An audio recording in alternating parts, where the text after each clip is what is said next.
Hey guys, it's Drew and welcome back to day 2 of the holiday card series, and let's jump right into the card. First, what I'm starting out with is some vanilla cardstock from Stampin' Up, and I'm just folding this into an A2 sized card, so it measures 5.5 inches wide by 4.25 inches tall. And I'm just going to set this to the side because I'm going to be using that later.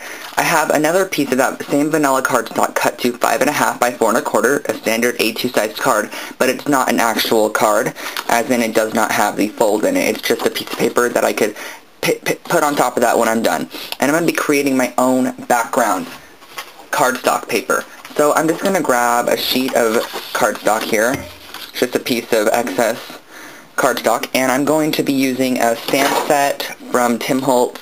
I'm actually not sure which stamp set this is from. I have so many of them, but I think it's from the Lost and Found. And these are photopolymer stamps, and I'm going to be using this Tim Holtz Distress ink in the old paper, and I'm going to stamp a continuous background on this piece of cardstock. So if you could see this, I'm going to go up to the top right corner, and I'm going to stamp down once, and you're going to have this script stamp. So I'm going to zoom in, and I'm going to show you again. Sorry about that. So I'm just going to ink up my stamp really good, and I'm going to go directly underneath that, or pretty close to directly underneath that. Get it as well as you can, because you're going to want to make it continuous, and you're going to stamp it again. And I'm just going to stamp my whole piece of paper with this stamp to create a background. Okay, so now you can tell that I have this background completely stamped, and I'm going to actually keep this here. And I'm going to be using a stamp set from Cloud9 Designs. It's a Christmas Is stamp set, and I'm going to be using the snowflakes to create an even more interested background. So I'm just going to pull these off. I have some clear blocks here. Pull these off and set them on my blocks. My blocks are pretty dirty right now. I really need to clean them. But I'm just going to set them on here. Actually, I'm going to switch that one for this one. That one's a little bit more detailed. And I'm going to use some of this Versamark ink, and it's a watermark ink pad.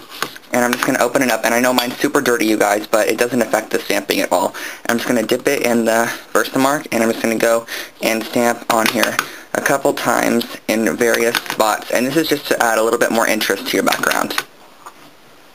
And now I'm going to use some clear embossing powder, and I keep them in these really tiny little Tupperware containers, and I broke a spoon down to fit inside of there. And I'm just going to sprinkle my embossing powder over the top of the stamped area.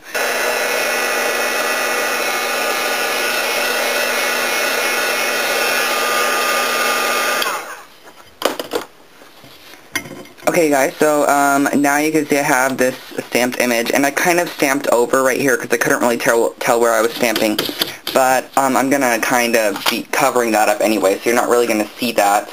And that is our background piece of paper, and I'm going to keep working off this, and the reason why I did it on a separate sheet is because you see how this one's kind of warped. But I'm going to go on, and I'm going to be using a red piece of cardstock, and this is a real red cardstock by Stampin' Up, and I'm going to be using a corner punch to create a scalloped edge. And I just pulled the guide off of it, and you're just going to push it all the way in and punch, and you're going to get this something that looks like this. And I like to flip it over at this point, and I'm going to just punch a continuous line until I have enough scallop edge. Okay, so as you can see, I finished the scalloped border, and I cut it down to just a smaller size. And I'm going to be using some paper from the Jovial Paperback by Basic Gray, and I'm actually going to take this piece here, and I'm going to add some adhesive to the top of it, and I'm just going to set this on top, and I'm going to give a scalloped edge all the way across my piece of paper, except for I kind of left this edge right here because it's kind of going to be a rustic looking card. And then I'm using this piece of Old Olive cardstock by Stampin' Up, as well as the So Saffron, or sorry, not So Saffron, the Sahara Stand. And this is cut at 2.5 by 2 3/4, and then the green is cut at 2 3/4 by 3. And you're going to get something that looks like this. And I actually should have rounded that corner. I'm not sure what I can do now.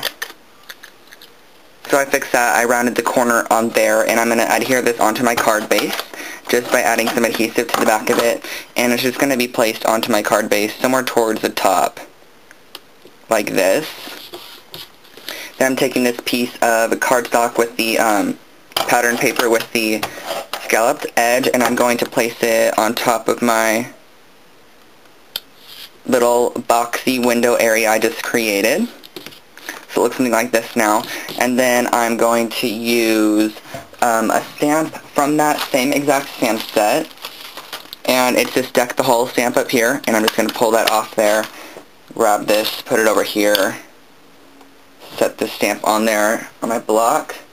And I'm going to use some of my most favorite brown ink, if I can get it out of my container. It's the Memories Art Print Brown ink. And I'm just going to stamp this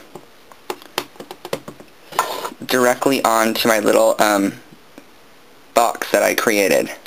Just like that, onto the bottom of the box. And I have one more little element to add onto this card, and that is a Prima flower and a little button. And I'm going to run some embroidery floss through the button. I'm using this Prism embroidery floss, so I'm just going to cut off a strip of that embroidery floss.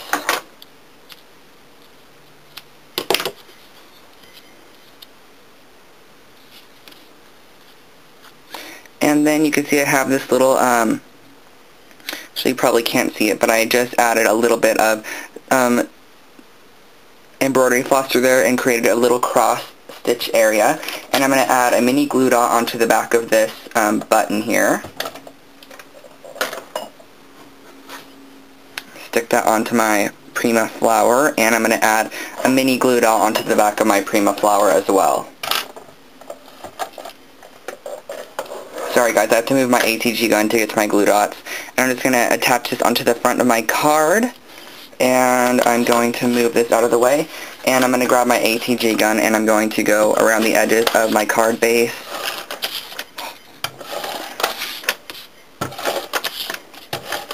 And I'm going to place this directly onto the front of our card. And there you go, you guys. That is day 2 of the holiday card series, and I hope to see you guys tomorrow at day 3. Thanks so much for watching, guys, and have a great day. Bye, everyone.